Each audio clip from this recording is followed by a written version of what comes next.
नमस्कार दोस्तों, स्वागत है आपका मेरे चैनल पर। आज बात करेंगे जो अमेरिका से जो भारतीय नवयुवकों को या अलग अलग देशों के लोगों को जो डिपोर्ट करने की प्रक्रिया थी, उसके ऊपर एकदम से रोक सी लग गई है। पहले आपने देखा होगा कि कुछ जहाज़ भर के भारत के अलग अलग देशों के अंदर आ रहे थे, आर्मी के जहाज़ थे, और भारत में भी बहुत सारे लोग ऐसे खुश हो रहे थे जो कि जैसे कि उन्होंने कुछ अचीव कर लिया हो। मतलब डिपोर्ट अमेरिका से कोई और हो रहा है, और भारत के बहुत सारे लोग कह रहे थे कि अरे ये दिहाड़ीदार वापस आ गए, अरे ये तो अभी तो 200-400 ही आए हैं, अभी तो 10 लाख आएंगे, 15 लाख आएंगे। लेकिन ऑल ऑफ सडन आपने देखा होगा कि वो जहाज़ आने बंद हो गए हैं, और इतनी मीडिया ने भी कवर करना बंद कर दिया है। तो जो इतनी बड़ी मुहिम चलाने की बात कर रहे थे अमेरिका के राष्ट्रपति डोनाल्ड ट्रंप, वो उसमें से एकदम से ढिलाई क्यों आ गई है? और इन लोगों का भविष्य क्या है अमेरिका के अंदर? मतलब जो लोग इल्लीगल हैं, या जो लोग ये डंकी लगा के या गैर कानूनी तरीके से जो लोग यहाँ पर आए हुए हैं, इसके बारे में बात करेंगे। और आपको यहाँ प्रेजेंट में क्या सिचुएशन है उसके बारे में भी बताते हैं। तो सबसे पहले आगे बढ़ने से पहले अपन ना इस बारे में बात कर लें कि ये जो लोग विदेशों में रहते हैं, तकरीबन भारत के 4 करोड़ लोग जो है ना, वो दुनिया के अलग अलग देशों में रहते हैं। तो इन लोगों का भारत में क्या कंट्रीब्यूशन है? विदेशों में रहकर भी भारत को ये लोग कैसे कंट्रीब्यूट करते हैं? तो आज से 25 साल पहले 1999 में चलते हैं, 1999 में वाजपेयी जी देश के प्रधानमंत्री थे। पोखरण के अंदर भारत ने परमाणु प्रशिक्षण किया, और भारत एक परमाणु महाशक्ति बन गया, एक न्यूक्लियर पावर बन गया। तो अमेरिका ने सैंक्शंस लगा दिए, भारत के ऊपर प्रतिबंध लगा दिए कि भाई आप जो है न इनसे कोई सामान खरीदेगा, न इनका कोई सामान बेचेगा। तो एक हिसाब से डॉलर की जो आव थी वो रुक गई, डॉलर कहीं से भी नहीं आ रहा था। और उस वक्त माहौल ऐसा था कि कुछ भी खरीदने के लिए जो है वो डॉलर की ज़रूरत पड़ती है। आज तो इतनी ज़रूरत नहीं पड़ती, आज तो दुनिया डी डॉलराइज होती जा रही है, ऑलमोस्ट हो गई है। लेकिन उस वक्त तो डॉलर नहीं है तो आपके पास कुछ नहीं है। तो भारत के ऊपर थे प्रतिबंध। तो वाजपेयी जी, सब लोग डर गए कि भाई यार अब कैसे होगा, सैंक्शंस लग गए हैं और देश की अर्थव्यवस्था गिर जाएगी, देश की अर्थव्यवस्था ख़राब हो जाएगी, और बहुत तरीके की कॉन्स्पिरेसी थ्योरीज चलने लग गई देश के खिलाफ। लेकिन भारत ने जितनी तरक्की उस वक्त करी, मतलब 8.5 या 9% के आसपास रेट ऑफ ग्रोथ से उन्होंने, भारत ने उस टाइम ग्रो किया। फिर एक दिन वाजपेयी जी संसद में आते हैं, संसद का सदन चल रहा था, और अटल बिहारी वाजपेयी जी कहते हैं कि मैं अटल बिहारी वाजपेयी हर उस व्यक्ति का बहुत दिल से धन्यवाद और साधुवाद करता हूं जो विदेशों में रह करके इस बुरी घड़ी के अंदर भारत की अर्थव्यवस्था को संभालने का काम किया। मतलब वो एक तरीके से जो विदेशों में एनआरआईज थे, जो विदेशों में जो भारतीय थे, उनका उन्होंने संबोधन करके और उनका धन्यवाद दिया कि आप लोगों ने विदेशों में रह करके और भारत को इतने डॉलर भेजे कि सैंक्शंस लगने के बावजूद भी भारत जैसा विशाल देश, उसको कोई फ़र्क नहीं पड़ा। अमेरिका के प्रतिबंधों का कोई फ़र्क नहीं पड़ा, क्योंकि भारत के जो लोग विदेशों में रहते थे उन्होंने उतना उनको डॉलर भेजा कि भारत अपनी अर्थव्यवस्था चला सकता था। अब ये तो हो गई पुरानी बात। अब आते हैं लेटेस्ट 2023-24 के अंदर विभिन्न देशों के सरकारी आंकड़ों के अनुसार भारत में जो धन विदेश में रहने वाले भारतीयों ने भेजा है, वो धन है 130 बिलियन डॉलर। ये ऑफिशियल है, जो एक नंबर में आया है, जो बैंक्स के थ्रू या फाइनेंशियल इंस्टीट्यूशंस के थ्रू दूसरे देशों के लोगों ने भारत में भेजा है अपने परिवार को या अपने जानने पहचानने वालों को। अब साहब 130 बिलियन होता कितना है? तो 1 बिलियन में आज के हिसाब से लगभग 9,000 करोड़ होता है 1 बिलियन में। तो 10 बिलियन में कितना हो गया? 90,000 करोड़। और 100 बिलियन में कितना हो गया? 9 लाख करोड़। अब 9 लाख करोड़ तो हो गया 100 बिलियन में। अब जो ऊपर का 30 बिलियन है उसमें कितना हो गया? तो 9 तिये 27, तो तकरीबन 2,70,000 करोड़, वो 3 लाख करोड़ वो लगा लो आप। तो भारत में इन विदेश में रहने वाले लोगों ने लगभग 12 लाख करोड़ रुपए बैंक के थ्रू या दूसरी संस्थानों के थ्रू एक नंबर में भारत भेजा, 12 लाख करोड़ रुपए। अब दूसरे तरीके से भी ये लोग भारत की अर्थव्यवस्था के अंदर करते हैं, जैसे कि भारत आए तो मंदिर गए, घूमने गए, दूसरे धार्मिक तीर्थों पे गए तो वहाँ पे होटल बुक किया, टैक्सी बुक किया, रेस्टोरेंट में खाना खाया, ट्रेन में ट्रैवल किया और हवाई जहाज़ों में ट्रैवल किया। तो ऐसे करके लगभग सरकारी आंकड़े बताते हैं कि 3 लाख करोड़ रुपए ये लोग वैसे कंट्रीब्यूट करते हैं। तो मोटा मोटा ऊपर नीचे ना करके हम ये पता चलता है कि भारत में से बाहर रहने वाले ये लोग 15 लाख करोड़ रुपए भारत की अर्थव्यवस्था में हर साल ये लोग कंट्रीब्यूट करते हैं। और भारत का बजट पता था आपको? 23-24 का जो बजट है वो कितना था? लगभग 45 लाख करोड़ रुपए। 45 लाख करोड़ रुपए भारत का बजट था 2023-24 का। और ये जो विदेशों में रहने वाले लोग हैं, इन्होंने डायरेक्टली 15 लाख करोड़ रुपए जो है वो भारत में भेजा। यानी 1/3, 1/3 बजट ये जो विदेशों में लोग रहते हैं ये भारत में कंट्रीब्यूट करते हैं। और जब इन लोगों को अमेरिका से डिपोर्ट किया जा रहा था भारत, तो ये भारत के ही कुछ लोग इन लोगों की तरफ ऐसा व्यवहार उनका था कि जैसे ये कोई देशद्रोही लोग हैं जो वापस आ रहे हैं। इतने गंदे और भद्दे कमेंट्स किए गए कि अरे ये तो दिहाड़ीदार थे, इन दिहाड़ीदारों को जो है वापस भेज दिया गया, अभी तो ये 400-500 ही हैं, अभी तो 10 लाख आने हैं, 15 लाख आने हैं, अभी तो कनाडा भी इनको भगा दिया जाएगा, ये तो वहाँ भूखे मरते हैं, इनको वहाँ पे रोटी नहीं मिलती, इनको वहाँ काम नहीं मिलता, बड़ी बुरी स्थिति में रहते हैं। इस प्रकार की बातें जो वहाँ के यूट्यूबर्स और वहाँ के कुछ मीडिया हाउसेस कर रहे थे। तो ये लोग इतनी बुरी स्थिति में है तो ये 15 लाख करोड़ रुपए कैसे भेज रहे हैं? ये कैसे भारत के बजट को जो है 1/3 बजट को ये लोग फाइनेंस कर रहे हैं? अगर इतनी बुरी स्थिति है ना विदेशों में और कनाडा, अमेरिका के अंदर, ऑस्ट्रेलिया के अंदर, तो ये पैसा कहाँ से आ रहा है? तो ऐसी कोई बात नहीं है। इस तरीके की भ्रामक चीज़ें जो है ना वो नहीं फैलानी चाहिए। और ये बहुत ही एक गलत अप्रोच है कि कोई भी घटना घटती है तो उसके अंदर बस एक्सट्रीम लेवल पे जाके और उसका क्रिटिसिज्म कर देना। तो ये तो था इन लोगों का कंट्रीब्यूशन कि ये लोग कंट्रीब्यूट कैसे करते हैं भारत की अर्थव्यवस्था में। तकरीबन ये लोग 4 करोड़ हैं हम भारतीय जो विदेशों में रहते हैं, उनमें से मैं भी एक हूँ। हम ना देश की हवा, पानी, न वहाँ की सड़कों का इस्तेमाल करते हैं, न वहाँ के खाने का इस्तेमाल करते हैं, न वहाँ के संसाधनों का इस्तेमाल करते हैं। हम कोई भी चीज़ का इस्तेमाल नहीं करते भारत का। उसके बावजूद भी ये कंट्रीब्यूशन छोटा कंट्रीब्यूशन नहीं है विदेशों में रह करके। आज की डेट में अगर आप लोग देखें तो भारत एक्सपोर्ट क्या करता है? बहुत कम चीज़ें एक्सपोर्ट करता है। हमारा हमेशा से ट्रेड डेफिसिट रहा है। भारत एक ही चीज़ एक्सपोर्ट करता है और वो है ह्यूमन रिसोर्स।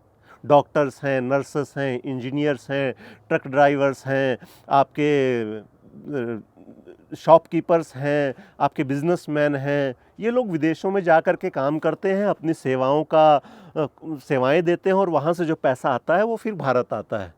तो सबसे बड़े एक्सपोर्टर हम ह्यूमन रिसोर्स के हैं।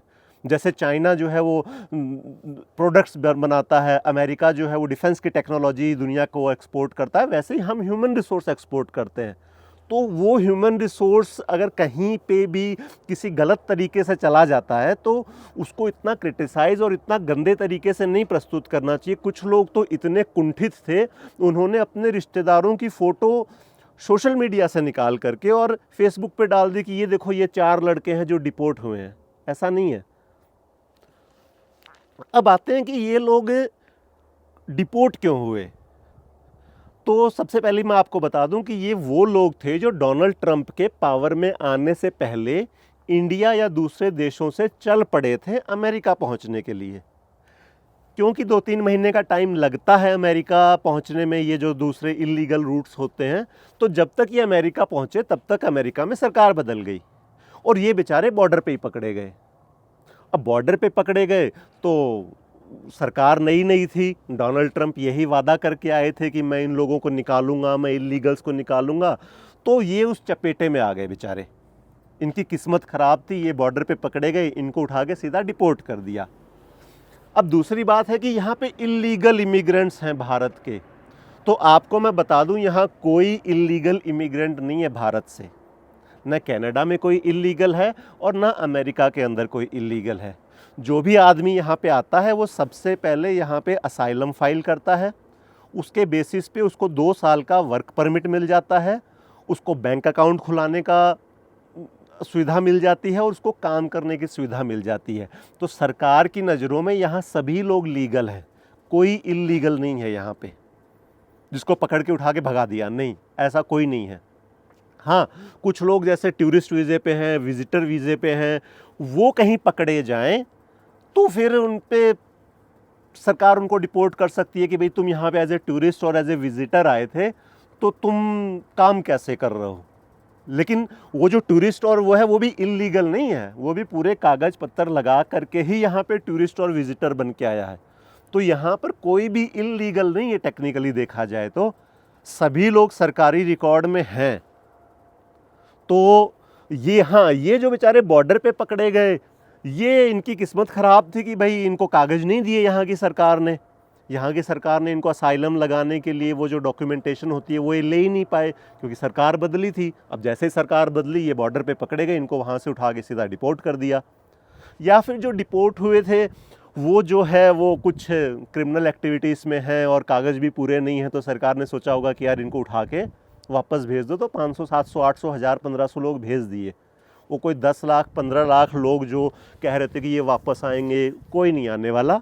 जब तक $1 में 90 रुपये बन रहे हैं ना अमेरिकन, और $1 में 60, एक कैनेडियन डॉलर में 60 इंडियन रुपीस बन रहे हैं और एक $US में 90 इंडियन रुपीस बन रहे हैं, तब तक यहाँ से कोई नहीं आने वाला। हाँ, कल को डॉलर ही अगर गिर गया तो भले ही आ जाए, वो दूसरी एक कहानी है, वो एक अलग ट्रैक है। तो उस बारे में ना बात करके करंट सिचुएशन के बारे में बात करते हैं। अब आगे बात करते हैं कि ये लोगों को, ये जितने भी यहाँ पे जिन्होंने असाइलम लगाया हुआ है या जो विजिटर लगा के आए थे या टूरिस्ट पे लगा के आए थे, अब इन लोगों को निकाला क्यों नहीं जा सकता? सरकार ने निकालना बंद क्यों कर दिया है?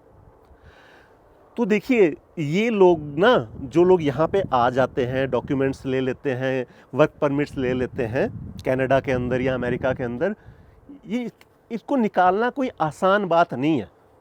कोई कहे ना कि हाँ भेड़ बकरियां हैं कि ट्रक में चढ़ा के भेज दो, ऐसा नहीं होता। इनके पास प्रॉपर डॉक्यूमेंट्स होते हैं और अमेरिका की इकॉनमी और कनाडा, ऑस्ट्रेलिया की इकॉनमी, इन लोगों को एक्चुअल में लोग चाहिए होते हैं क्योंकि इनके बर्थ रेट जा चुके हैं, इनके खुद के लोग काम कम करते हैं। भी आप अपने देख लो ना भाई, आप अपने गुड़गांव के अंदर जितने भी ये जो कपल्स होते हैं, ये जो बड़े बड़े आईटी सेक्टर के अंदर काम करते हैं, इन सब के घरों में जो है, ये गुड़गांव के जितने सेक्टर्स में आप देख लो, दिल्ली में आप देख लो, ये सारी बड़ी बड़ी बिंदी लगा के जो है ये बांग्लादेशी औरतें काम कर रही हैं क्योंकि उनके बिना काम कर ही नहीं सकता, चल ही नहीं सकता। ये जो गुड़गांव में बड़े बड़े आईटी सेक्टर के अंदर जो लोग हैं, इनके पास इतना वक्त नहीं होता कि अपने घर का काम करें, और इनके खुद के घरों में लोग हैं नहीं, इनके मम्मी पापा जो हैं वो इनके पास आते नहीं हैं क्योंकि उनका गांव में अपना बहुत कुछ करने को है। तो इसलिए इनको जब डोमेस्टिक हेल्प की ज़रूरत पड़ती है तो ये वहाँ की लोकल मेड्स को बुलाते हैं।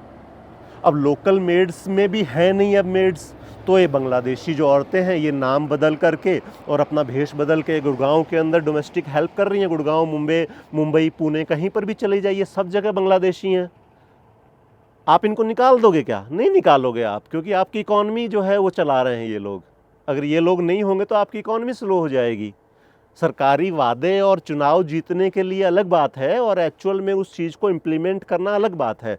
प्रधानमंत्री जी नरेंद्र मोदी जी ने भी कहा था कि जिस दिन मेरी सरकार बनी है सारे बांग्लादेशी रोहिंग्याओं को निकाल दूंगा, लेकिन नहीं निकाल पाए ना, क्योंकि भारत के अंदर जितना भी गोटे का काम है, जितना भी जरी का काम है, जितना भी हैंडलूम का काम है, वो सारे ये बांग्लादेशी और ये दूसरे जो मुसलमान हैं ये करते हैं। आप जो लोग मेरा वीडियो देख रहे हैं, आप ज़रा देखिए ना कि आप अपनी बहन की शादी में, अपने भाई की शादी में जो शेरवानी और जो लहंगे पहनते हो, ये इन लहंगों के ऊपर जो जरी का काम होता है, ये आपके आसपास कोई करता है क्या? आपके गांव में कोई करता है क्या? आपके मोहल्ले में कोई करता है क्या? कोई नहीं करता। लेकिन फिर भी ये शेरवानी, लहंगे और ये सूट, ये बहुत इन पे जरी का काम है। कौन कर रहा है ये काम? ये सारा हैंडवर्क है। कौन कर रहा है ये काम? ये सारे के मेरठ, मथुरा और यहाँ के मुसलमान कर रहे हैं, या बांग्लादेशी मुसलमान जो भारत में रह रहे हैं 2 करोड़ 2.5 करोड़, वो लोग कर रहे हैं ये? उनको निकालने से क्या है सारी इंडस्ट्री ख़त्म नहीं हो जाएगी क्या? आप बिजनेस पॉइंट ऑफ व्यू से देखो ना। वही चीज़ अमेरिका के अंदर लागू है। अमेरिका की ट्रांसपोर्ट इंडस्ट्री है, अमेरिका, कनाडा, ऑस्ट्रेलिया, यहाँ की ट्रांसपोर्ट इंडस्ट्री है। कौन चला रहा है? सारे के सारे हिंदुस्तानी चला रहे हैं, भारत के लोग चला रहे हैं, पर भारत में भी पंजाब के लोग चला रहे हैं। यहाँ की कंस्ट्रक्शन इंडस्ट्री है, ये जो घर बनाने की इंडस्ट्री है, कौन चला रहा है? सारे के सारे भारत के लोग चला रहे हैं। टैक्सी इंडस्ट्री है, कौन चला रहा है? पाकिस्तानी चलाते हैं। जितने भी रेस्टोरेंट्स हैं, कौन चला रहा है? भारत के लोग चलाते हैं। उनके अंदर जो काम कर रहे हैं वो कौन है? वो इंडियन स्टूडेंट्स हैं जो पार्ट टाइम काम करते हैं। तो इन लोगों को उठा के अगर ये डिपोर्ट करना शुरू कर दें तो यहाँ की तो अर्थव्यवस्था जो है वो बिल्कुल ख़त्म हो जाएगी, एकदम से इंडस्ट्री ख़त्म हो जाएंगी। और दूसरी चीज़ ये है ना कि भाई डिपोर्ट करना जो है ना वो कोई छोटी मोटी प्रक्रिया नहीं है। वो ऐसा नहीं है कि डोनाल्ड ट्रंप ने साइन किया, पेपर दिया और चलो जी हवाई जहाज़ में बिठाओ और भगा दो। एक बहुत लंबी टीडियस प्रक्रिया होती है। आपको कोर्ट से उनके डिपोर्टेशन के ऑर्डर्स लेने होते हैं, आपको इंडियन एम्बेसी को कांटेक्ट करना पड़ता है, आपको उनको प्रूफ करना होता है कि हाँ जी ये इलीगल्स हैं, ये गैर कानूनी तरीके, जब गैर कानूनी तरीके से रह रहे हैं, जब इन्होंने खुद ने ही पेपर दे रखे हैं यहाँ पे काम करने का, तो कैसे निकाल देंगे?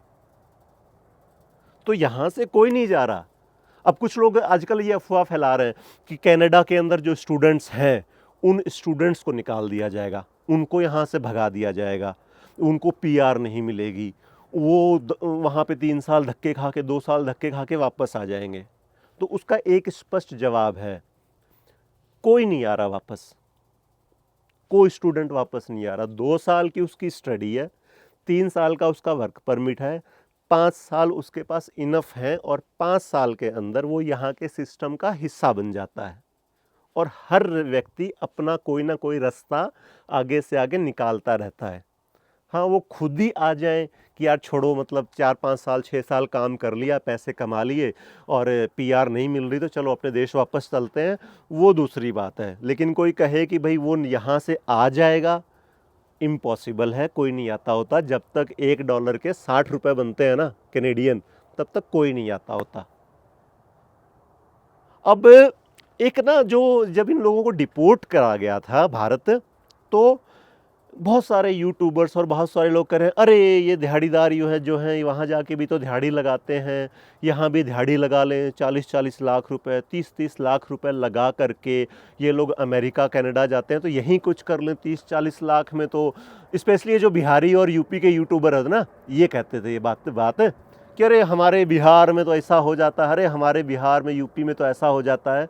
तो उन लोगों के लिए मैं स्पष्ट रूप से बताऊं कि 30 लाख रुपए लगा करके और जब व्यक्ति यहाँ पे आता है और वो कोई भी काम कर ले ना, तो $5,000 मिनिमम, कनाडा हो चाहे अमेरिका हो, वो छोड़ता नहीं है। अब $5,000 अमेरिका के हिसाब से बनते हैं 4.5 लाख रुपए और कनाडा के हिसाब से बनते हैं 3 लाख रुपए।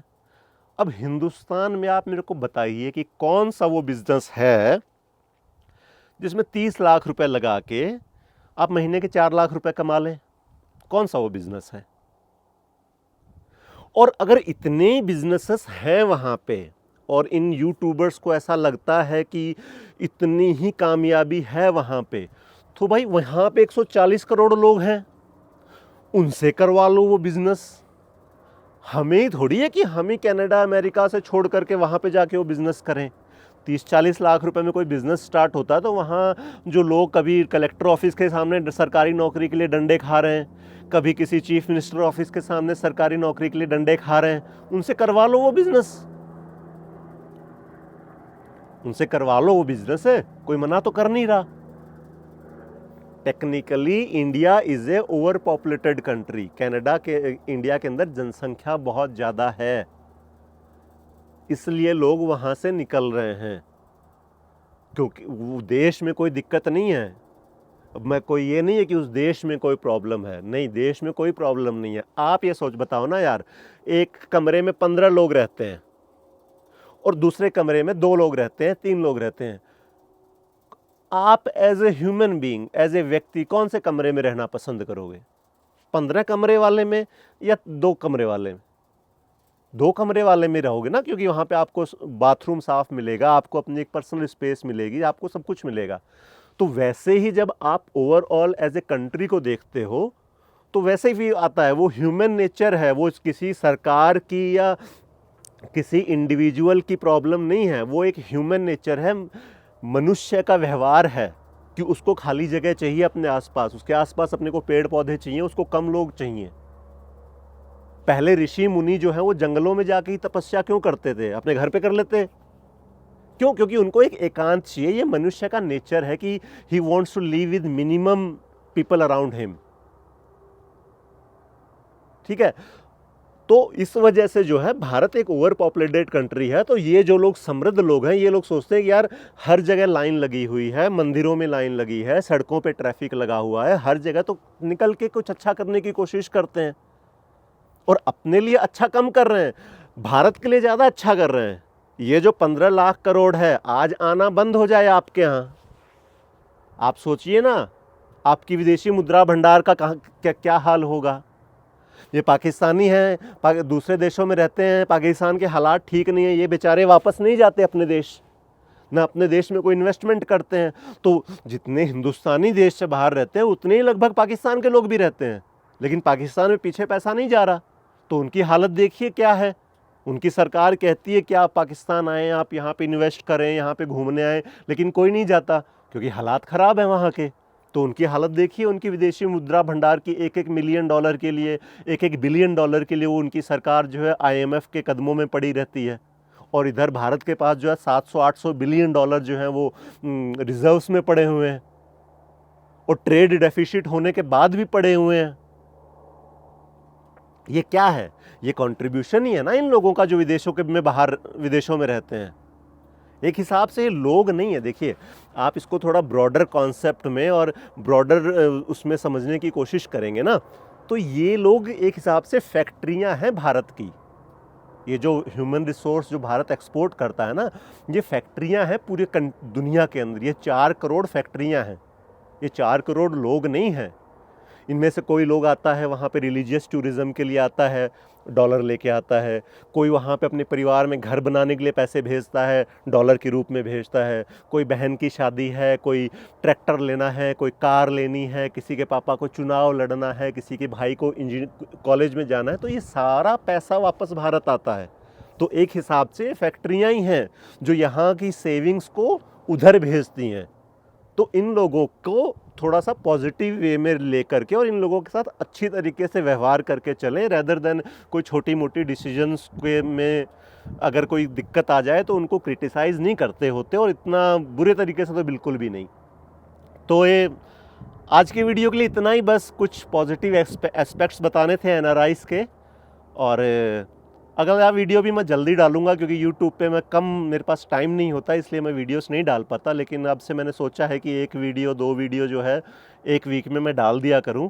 तो इसके लिए चैनल को लाइक करिए, शेयर करिए, सब्सक्राइब करिए। आपका बहुत बहुत धन्यवाद, बहुत बहुत आभार। अगले वीडियो में फिर मिलते हैं।